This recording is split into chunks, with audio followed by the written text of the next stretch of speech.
በስመ አብ ወወልድ ወመንፈስ ቅዱስ አሐዱ አምላክ ይትባረክ እግዚአብሔር አምላከ አበዊነ ስቡሕኒ ውእቱ ወልዑሉኒ ውእቱ ለዓለም ህዝቢ እግዚአብሔር ከመይ ውዒልኩም አሜን። ህያው ለባህርን ዝኾነ እግዚአብሔር አምላክና ዝኸበረን ዝተመስገነን ይኹን። ከም ፈቃድ እግዚአብሔር ሎሚ እንሪኦ አርእስቲ አቡነ ዘበሰማያት ዝብል ብክፋላት እናገበርና ትርጉሙ ወይ ምስጢሩ ክንሪኦ ክንፍትን ኢና እሞ አምላኽ አቦታትና ምስጢሩ ትርጉሙ ክገልፀልና ቅዱስ ፈቃዱ ይኹን። እዚ ጸሎት እዚ ደቂ መዛሙርቱ ንጎይታናን አምላኽናን መድሓኒናን ኢየሱስ ክርስቶስ ዮሃንስን ደቂ መዛሙርቱ ጸሎት ምሂርዎም ጸሎት መሃረና ምስ በልዎ ዝመሃሮም ጸሎት እዩ። ክምህሮም እንከሎ ግን አቐዲሙ አሕዛብ ዓው ኢሎም ብምጽላዮም ዝስምዑ ይመስሎም እሞ ዓው ኢልኩም ኣይትጸልዩ ይትክላ በህቁ ከም እይታወኩ አሃብ አላ ዘምር በመጠን ከም ዝብል ሃይማኖት አበው 21 ስለዚ ንስኻ ክትጽልይ እንከለኻ ዓው ኣይትበል ትሕት ኢልካ ደኣ ጸሊ አሕዛብ ዓው ብምባሎም ዝስምዑ ይመስሎም እሞ ዓው ኢልኩም ኣይትጸልዩ ትሕት ኢልኩም ጸልዩ ኢልዎም ነበረ። አሕዛብ እውን ጸሎት ምብዝሖም ዝስምዑ ይመስሎም እሞ ንስኻትኩም ጸሎት ኣይተብዝሑ እንታይ ደኣ ክትጽልዩ እንከለኹም ናይ ሕልና ጸሎት አቡነ ዘበሰማያት ኣብ ሰማያት እትነብር አቦና ኢልኩም ጸልዩ ክትጽልዩ እንከለኹም ኣብዚሕኩም አንዊሕኩም ኣይትጸልዩ ሓፂር ጸሎት አቡነ ዘበሰማያት ኢልኩም ጸልዩ በሎ። እዚ ዘሪአና ወጣንያን እንጽልዮ ጸሎት ማእከላውያን እንጽልዮ ጸሎት ፍጹማን እንጽልዮ ጸሎት ዝተፈላለየ ከም ዝኾነ እዩ። ሓደ ወጣኒ ነዊሕ ጸሎት ክጽሊ ከም ዘይግብኦ ክጽሊ እንከለውን ዓው ክብል ከም ዘይግብኦ እንታይ ደኣ ትሕት ኢሉ ክጽሊ ከም ዝግብኦ እዚ ማለት ሰለስተ ዓይነት ጸሎት ኣሎ። ጸሎተ ስጋ፣ ጸሎተ ህልና፣ ጸሎተ ልቦና ይበሃል። ጸሎተ ስጋ ዓው ኢልካ ከንፈርካ እናንቀሳቀስካ እትጽልዮ ጸሎት ክኸውን እንከሎ ጸሎተ ሕልና ወይ ጸሎተ ነፍሲ ዝበሃል ከዓ ከናፍርካ እንዳንቀሳቀስካ ድምፂ ከይውፃኻ ብሕልና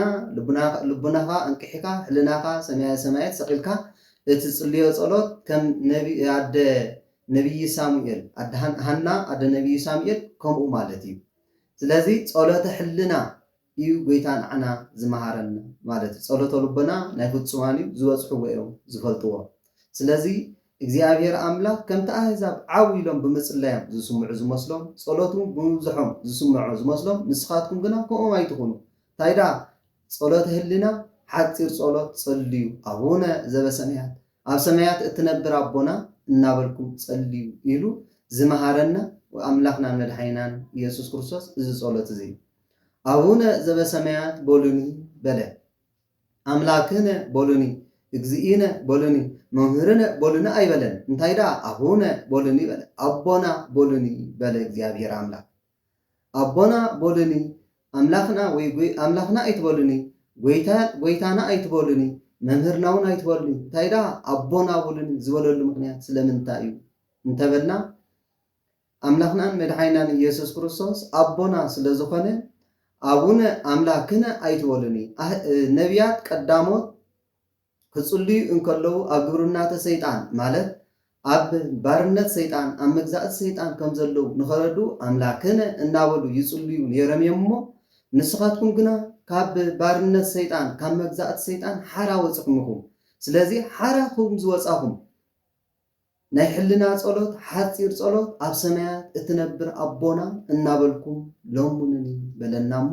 ናይ ሕልና ጸሎት ሓፂር ጸሎት አቡነ ዘበሰማያት እናበልና ንእግዚአብሔር ክንልምኖ ይግባአና። እግዚእነ ኣይትበሉኒ ጎይታ ንኣገልጋሊኡ ቆሪሱ የኸልሶ ቀዲዱ የልብሶ ካብኡ ሓሊፉ ግን ርስቱን ጉልቱን ኣያውርሶን እዩ። ርስቱን ጉልቱን ዘውርሶ ንውላድ እዩ እሞ ኣነ ከዓ ርስተይን ጉልተይን ዝኾነት ኢየሩሳሌም ሰማያዊት ኣውርሰኩም ኣለኹ እሞ አቡነ ዘበሰማያት ኣብ ሰማያት እትነብር አቦና በሉኒ በለ። እግዚአብሔር አምላክ ናይ ክርስቶስ ወረስቲ ናይ ቅዱሳን መዋርስቲ ክንከውን ፀዊዕና እሞ እታ ርስትና ርስቱ ዝኾነት ሰማያዊት ኢየሩሳሌም መንግስተ አምላክ ኢየሩሳሌም ሰማያዊት እናበልና ንጽዋዓ መንግስተ ሰማያት ክህበና ፈቂዱ እሞ አቦና በሉኒ በለና። ኣታንኡስ ወለዶ አቦኻ መንግስቱ ክህበካ ፈቂዱ እሞ ኣይትፍራሕ ከም ዝበለ ሉቃስ እግዚአብሔር አምላክ እታ ርስቱን ጉልቱን ዝኾነት ኢየሩሳሌም ሰማያዊት ክህበና ፈቂዱ እሞ ክንፈርሕ ኣይግባአና። ስለዚ አቡነ ዘበሰማያት እናበልና ንእግዚአብሔር ብሕልና ጸሎተ ህሊና ክንጽሊ ከም ዝግባአና እንመሃረሉ ዕለት እዩ እዚ ዕለት እዚ መምህርነ በሉ ኣይትበሉኒ በለ እዚ ከዓ መምህር ንወዲ መዝሙሩ ነቂሑ ተጊሁ ይምህሮ ምስጢር ይገልጸሉ ርስቱን ጉልቱን ክመውት እንከሎ ግን ንውላድ እዩ ዘውርሶ ርስቱን ጉልቱን ንወዲ መዝሙሩ ንተማሃራዩ ኣይውርሶን እዩ ኣነ እውን ርስተይን ጉልተይን ንዓኹም ከውርሰኪን እየ ደቀይ ኢኹም ከውርሰኩም እየ እሞ ንስኻትኩም ኣቡነ በሉኒ ኣቦና በሉኒ በለና እግዚአብሔር እሞ ክንጽልእ እንከለና ብናይ ሕልና ጸሎት እግዚአብሔር ኣምላኽና ጎይታና መምህርና ዘይኮነስ ኣቦና እናበልና ክንልሙኖ ከም ዝግባአና እግዚአብሔር ኣምላኽ ባዕሉ ኣቡነ በሉኒ እናበለ መሃረና ከመይ እግዚአብሔር ኣምላኽ ይርህርሃልና እዩ እግዚአብሔር ኣምላኽ ይሓዝነልና እዩ ከመይ እንተበልና በከመይ ይምህር ኣብ ውልዶ ከማሁ እግዚአብሔርኒ ይምህሮም ለለ ይፈርህዎ እዩ ኣብ መዝሙር ዳዊት ምዕራፍ 103 ፈቅዲ 13 ከምቲ ኣቦ ንውላዱ ዝርህርሃሉ ከምቲ ኣቦ ንውላዱ ዝምሕሮ እግዚአብሔር ነቶም ዝፈርሕዎ ይርህርሃሎም እዩ ስለዚ ተገዝእዎ ለእግዚአብሔር በፍርሃት ወበረድኣት ዝበሎ ቅዱስ ዳዊት መዝሙር ምዕራፍ 3 ኣብዚ ይመጽእ ማለት ንእግዚአብሔር ብፍርሃትን ብረዓድን ንግዝኦ እንተኮይና ንእግዚአብሔር ብፍርሃትን ብረዓድን ነምልኾ እንተደኣ ኮይና እግዚአብሔር ኣምላኽካ ከምቲ ኣቦ ንውላዱ ዝርህርሃሉ ከምቲ ኣቦ ንውላዱ ዝሓስበሉ ክርህርሃልና ክሓስበልና እሞ እግዚአብሔር ክሓልየልና እግዚአብሔር ክርህርሃልና ጸሎተ ህሊና ኣቡነ ዘበሰማያት ኣብ ሰማያት እትነብር ኣቦና እናበልና ንለምኖ ከምኡውን እግዚአብሔር ኣምላኽ ንምድራዊ ኣቦ ካብ ሰማያዊ ኣቦ ክፈልይሉ እዩ ኣቡነ በሉኒ ዝበለና ምድራዊ ኣቦ እንብሎ ክሳብ 7 እዮም ዘለዉ ኣቦ ኣባ ኢልና እንጽውዖ እዚ ከዓ እንታይ ምድራዊ ኣቦ ብስጋ ዝወልደና ኣቦ ኣሎ ኣበ ንስሓ ኣሎ ኣባሊገ እንብሎ ኣበ ክርስትና ኣሎ ኣበ ቀለም እንብሎ መምህር ኣሎ ከምኡውን ኣበ ምንኩስና ኣቦና ሰማያዊ ኣቦና እዚኦም ኣቦታት ኣለዉ ካብዞም ኣቦታት እዚኦም ክፈሊ እግዚአብሔር ግን ኣቡነ በለና ምድራዊ ኣቦ ብግዙፍ ይወልድ ጸባ ፈትፊቱ የብልዕ ይዕቢ ድሓር ከዓ ርስቱ ጉልቱ ኣውሪሱ ይመውት ሞት ከዓ ይኸትል ይብል እግዚአብሔር ግና ብርቀት ወሊዱ ስጉኡን ደሙን እናመገበ ኣዕብዩ ርስቱን ጉልቱን ዝኾነት ኢየሩሳሌም ዘይተሐልፍ ሰማያዊት የውርሰና እቲ ምድራዊ ኣቦ ዝሐልፍ ይዘውርስ እግዚአብሔር ግን ዘይተሐልፍ ኢየሩሳሌም ሰማያዊት መንግስቲ ኣምላኽ የውርሰና ድሓር ከዓ ሃዩ ከመ መላእክት ይብለና ከምቲ ምድራዊ ኣቦ ሞት ዘኸትል ዘይኮነስ ከም መላእክት ህያዋን ኩኑ ኢሉ ህይወት ይህበና እሞ ኣቡነ ዘበሰማያት ኢልኩም ጸልዩ ክብለና እንከሎ ኣነ ሰማያዊ ኣቦኹም ብርቀት ወሊደ ብስጋይን ደመይን ኣዕብየ ርስተይን ጉልተይን መንግስተ ሰማያት ኣውሪሰ ሃዩ ከም መላእክት ህያዋን ኮኑ ስለ ዝብለኩም ኣቦና ኣብ ሰማያት እትነብር ኣቦና ኢልኩም ለሙኑኒ በለ እሞ ኣሕዋተየ ክንጽልእ እንከለና እንታይ ኢልና ክንጽልእ ከም ዝግባአና ከነስተውዕል ይግባአና ጸሎተ ህሊና ነዚ ጸሎት እዚ ጸሎተ ህሊና እዩ እሞ ንእግዚአብሔር ኣምላኽ ከምቲ ዝብለና ዘሎ ሰማያዊ ኣቦና ዝርህርሃልና ዝሓስበልና እሞ ብርቀት ወሊዱ ብስጉኡን ደሙን ዘዕብየና እሞ ኣቦና ኣብ ሰማያት እትነብር ኣቦና ኢልና ክንጽልእ እንከለና ነዚ እናሓሰብና ሕልናና ሰቂልና ክንጽልይ ይግባአና እግዚአብሔር ሕልናና ሰቂልና ልቡናና አንኪሕና ክንጽልይ ስለ ዝግባአና እዩ ከምዚ ዝብለና ዘሎ ከምኡውን ንምንታይ ደኣ ሰማያዊ ኣብ ሰማያት እትነብር ኣቦና በሉ ንበለ ዝብል ሰብ ክህሉ ይኽእል ይኸውን እግዚአብሔር ኣብ ኩሉ ሙሉእ እዩ ኣብ ኩሉ ይርከብ እዩ እግዚአብሔር ዘየለወሉ ቦታ የለን ሙሉእ በኩለየ እዩ እግዚአብሔር ኣብ ኩሉ ሙሉእ እዩ ኣብ ኩሉ ኣሎ እሞ ንምንታይ ደኣ ኣብ ሰማያት እትነብር ኣቦና በሉ ንበለ ዝብል ሰብ ክህሉ ይኸውን ዘበእንተ እበይከ ትትመሰል በደመና ከም ዝብል ኣብ መጽሓፍ ኣረጋዊ መንፈሳዊ አንቀጽ 34 ብምኽንያት ዕብየትካ ብደመና ትምሰል ብሰማያት ትምሰል ይብል እሞ እግዚአብሔር ኣምላኽ ብዕብየቱ ምኽንያት እዩ ኣብ ሰማያት እትነብር ኣቦና በሉኒ ዝበለና እሞ ንሱ እግዚአብሔር ኣምላኽ ዕብየቱ ልዕልናኡ ብሰማያት ይምሰል ኣብ ሰማያት እትነብር ኣቦና ኢልና እንልምነው በዚ እሞ ከምቲ ሰማያት ይነግራ ስብሐት እግዚአብሔር ወጠፈር ያየድ ግብረ እደዊዩ ዝበለ ቅዱስ ዳዊት ሰማያት ግብሪ እግዚአብሔር ምስጋና እግዚአብሔር ይነግራ ጠፈርካ ግብሪ አእዳው የዞንቱ ይሞ እግዚአብሔር ኣብ ኩሉ ሙሉእ ኩነሱ ብሰማያት ዕብየቱ ብሰማይ ስለዝምሰል እግዚአብሔር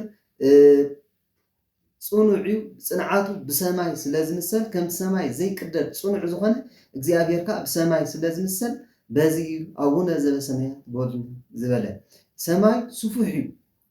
ኣብ ኩሉ እንተኸይድካ ትረኽቦ ኢኻ እሞ እግዚአብሔርካ ኣብ ኩሉ ሙሉእ በኩልህ እዩ ኣብ ኩሉ ስለ እንረኽቦ ከምኡ ከዓ ኣቡነ ዘበሰማያት ቦልን በለ ሰማይ ጽኑዕ እዩ ሰማይ ኣይቅደድን እግዚአብሔርካ ጽኑዕ ኢኻ ክንብል ኣቡነ ዘበሰማያት እናበልና ንእግዚአብሔር ኣምላኽ ንለምኖ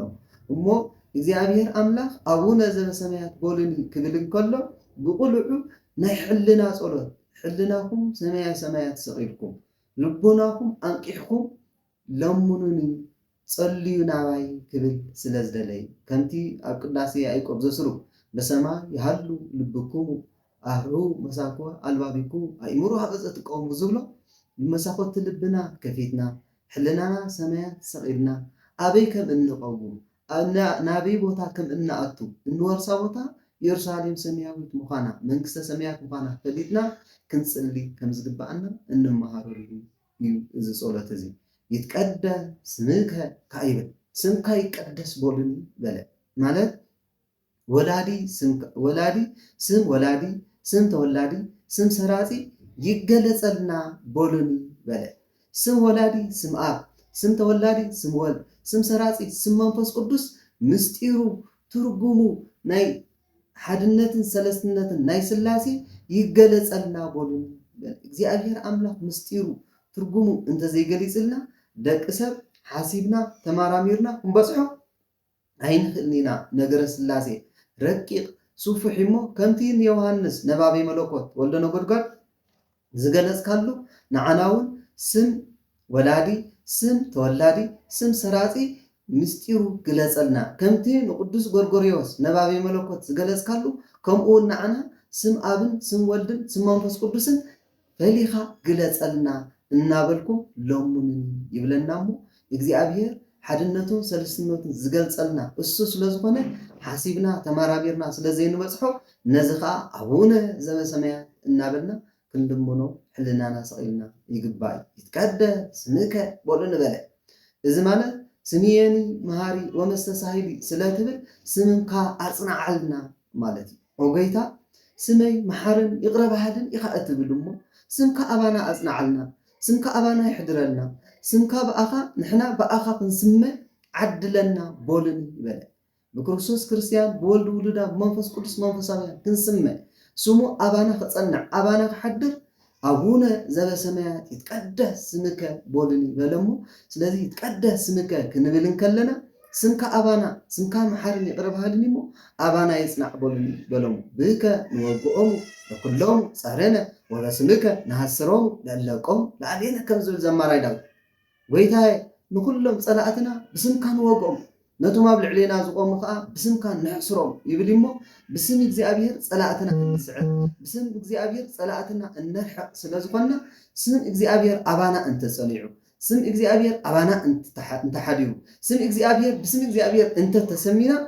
ጸላኢና ከነርሕቕ ጸላኢና ክንስዕር ንኽእል ኢና እሞ ስምካ ኣባና ይሕደር ስምካ ኣባና ይገለጽ ስምካ ኣባና ይጽናዕ ቦልን በለ ከመይ ስም እግዚአብሔር ኣባና እንተጸኒዑ ንጸላእትና ክንስዕር ንኽእል ኢና ከምቲ ዘማራይ ዳዊት ዝበሎ ኣጊትሰ ኣገቱኒ ወበስመ እግዚአብሔር መእክዎሙ ኣገቱኒ ከመንህሩ ማዓረ ወበስመ እግዚአብሔር መእክዎሙ ኣገቱኒ ወነዱ ከማስዋ ኪብል ተንተንኩኖ ዲቅ ወእግዚአብሔር አንሳአኒ ምዕጋትስ ዓገቱኒ ብስም እግዚአብሔር ሰዓርክዎም ከምቲ መዓር ዝሓዘ ንህቢ ዓገቱኒ ብስም እግዚአብሔር ሰዓርክዎም ምዕጋት ዓገቱኒ ከምቲ ዝነድድ ጭራሮ ነደዱ ተንተንኩሎ ዲቅ ወእግዚአብሔር አንሳአኒ ሰንከልከል በልኩ ወድቕ እግዚአብሔር ከዓ ኣተንሳአኒ ደገፈኒ ይብል እሞ ስም እግዚአብሔር ጸላእትና እንስዕረሉ ስም እግዚአብሔር እንዕወተሉ ስለዝኾነ ስምካ ኣባና ይጽናዕ ስምየኒ መሃሪ ወመስተሳሂል ከም ዝበልካዮ ስምካ ኣባና ኣጽናዓልና እናበልና ክንጽሊ ስለ ዝግባእና በዚኡ አቡነ ቦሉኒ ኣብ ሰማያት እትነብር ኣቦና ይትቀደስ ስምከ ቦሉኒ ዝበለና እሞ ከምኡ ክንዳበልና ክንጽሊ ቅዱስ ፈቃዱ ይኹነና። ይትቀደስ ስምከ ክብል እንከሎ